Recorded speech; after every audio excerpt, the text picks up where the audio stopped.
আসসালামু আলাইকুম। আমি শামসুল আলম সাদ্দাম। আমি এই নাঙ্গলকোটের সন্তান।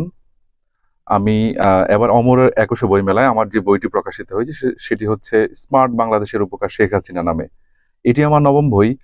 আর এই বইটির মূল যেই বিষয়টা সেটা হচ্ছে আমরা জাতির জনক বঙ্গবন্ধু শেখ মুজিবুর রহমান এদেশের স্বাধীনতার জন্য, এদেশের মানুষের ভাগ্য উন্নয়নের জন্য উনি সবকিছু করেছিলেন। এদেশের মানুষের স্বাধীনতার ঘোষণা উনি দিয়েছিলেন। এদেশের মানুষের ভাগ্য উন্নয়নের জন্য উনি ওনার পরিবারকে উনি বিসর্জন দিয়েছিলেন। কিন্তু স্বাধীনতার পরবর্তী এই বাংলাদেশের মানুষের জন্য এই শিক্ষা, স্বাস্থ্য থেকে শুরু করে যে কাজগুলো করা দরকার ছিল সেগুলো করার উনি সুযোগ পাননি। তারই ধারাবাহিকতায় জননেত্রী শেখ হাসিনা ওনার যোগ্য উত্তরসূরি হিসেবে এই মানুষকে দিয়েছেন উনি ডিজিটাল বাংলাদেশ।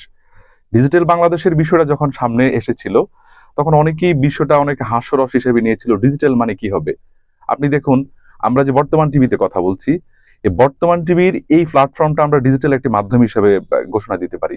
এটা একটা ডিজিটাল মাধ্যম এবং এই মাধ্যমে আমরা একদম প্রত্যন্ত অঞ্চলে যারা আছে তারা খবর দেখা থেকে শুরু করে সবকিছুই খুব সহজে আমরা দেখার সুযোগ হচ্ছে। এটি হচ্ছে শেখ হাসিনা ডিজিটাল বাংলাদেশ। ডিজিটাল বাংলাদেশ থেকে স্মার্ট বাংলাদেশে রূপান্তর করার জন্য উনি যে মিশনটি নিয়েছেন সেই ধারাবাহিকতায় আমরা ইতিমধ্যেই মেট্রো রেল থেকে শুরু করে এলিভেটেড এক্সপ্রেস, পদ্মা সেতু, এই বিষয়গুলোর ছোঁয়া ইতিমধ্যে আমরা পেয়েছি। তো এই বিষয়গুলোই মূলত আমার বইতে ছোট ছোট করে আমি তুলে ধরার চেষ্টা করেছি। আশা করছি জননেত্রী শেখ হাসিনার যে ঘোষণা, ডিজিটাল বাংলাদেশ থেকে স্মার্ট বাংলাদেশে রূপান্তর করার যে ঘোষণা, সেটি উনি শতভাগ সফল হবেন এবং আমার এই বইতে ছোট ছোট বিষয়গুলা আমি তুলে ধরার চেষ্টা করেছি এখানে। আপনারা আপনারা আমি আমি আমি নিজেকে অত্যন্ত ভাগ্যবান মনে করছি আমি এই কুমিল্লা নাঙ্গলকোটের সন্তান হিসেবে।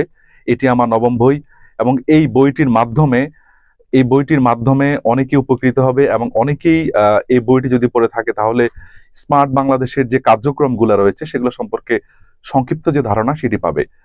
আপনাদের সকলকে ধন্যবাদ। বর্তমান টিভির যাত্রা শুভ হোক। বর্তমান টিভিকে ধন্যবাদ আমাকে সুযোগ করে দেওয়ার জন্য।